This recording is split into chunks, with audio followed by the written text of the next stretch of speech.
आज हम लोग क्षेत्रफल का एक सवाल देखेंगे। सवाल यह है कि एक आयत की एक भुजा में 20% वृद्धि तथा दूसरी भुजा में 30% कमी करने पर क्षेत्रफल में क्या परिवर्तन होगा।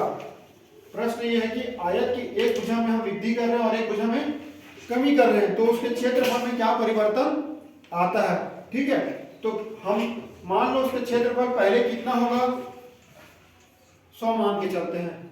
ठीक है, तो क्या प्रश्न में क्या बोल रहा है, उसकी एक भुजा में 20% वृद्धि कर दे रहा है। 20% वृद्धि कितना हो जाएगा, 120। ठीक है, अब क्या बोल रहा है, दूसरी भुजा में 30% की क्या कर रहा है, कमी। यहाँ गुणा कर देंगे, 30% की कमी हो जाएगी 70 बटे क्या कर देंगे हम 100। ठीक है, अब हम देखते हैं जो कट रहा है उसको घटाएंगे। ये शून्य घटा, ये शून्य घटा, ये शून्य घटा, ये शून्य। अब हमारे पास क्या क्या बचा, 12 गुणित 7। तो 12 सत्ते कितना होता है, 12 सत्ते कितना होगा, 84। ठीक है, तो पहले हमारी क्षेत्रफल कितना था, 100 मान के चले थे ना। अब कितना हो गया, 84। कितना की कमी आई, पहले बताओ, कमी आ रही है कि वृद्धि हो रही है, कमी आ रही ना। पहले 100 था, अब कितना हो गया, कितना कम हुआ।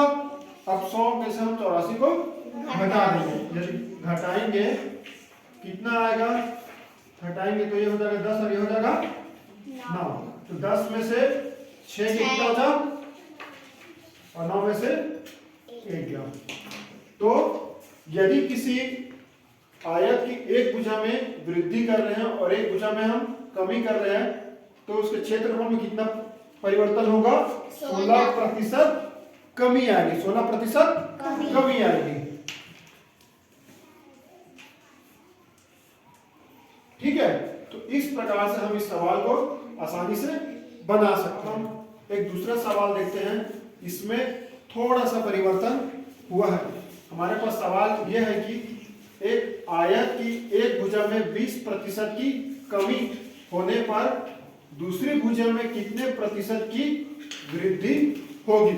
मतलब आयत की हम एक भुजा में कमी कर रहे हैं, तो उसकी दूसरी भुजा में कितने प्रतिशत की वृद्धि होगी। कितने की कमी कर रहे हैं हम, 20% की। ठीक है, तो अब हम यहाँ पर बदल देंगे, तो 20 का क्या लिखेंगे, 20। 100 था, 20 में हम कमी कर दिए तो कितना बचा, 80 बचा ना। तो यहाँ पर क्या करेंगे हम, वही 100। अब जो कट रहा है उसको कटाएंगे। ठीक है, क्या क्या कट रहा है, यह शून्य कटा, ये शून्य कटा।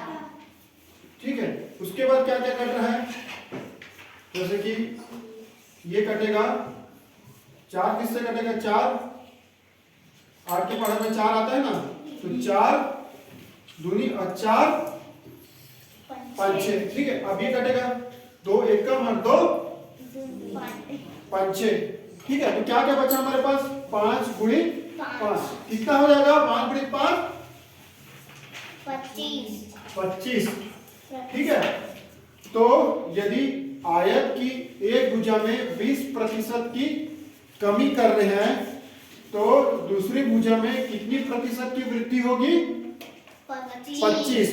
तो इस प्रकार से हम जो क्षेत्रफल वाले सवाल है, जो आयत की एक भुजा में वृद्धि होने पर क्षेत्रफल में क्या परिवर्तन होता है, या फिर आयत की एक भुजा में वृद्धि करेंगे या कमी करेंगे तो दूसरी भुजा में क्या परिवर्तन होता है, उसे आसानी से हम बना सकते हैं।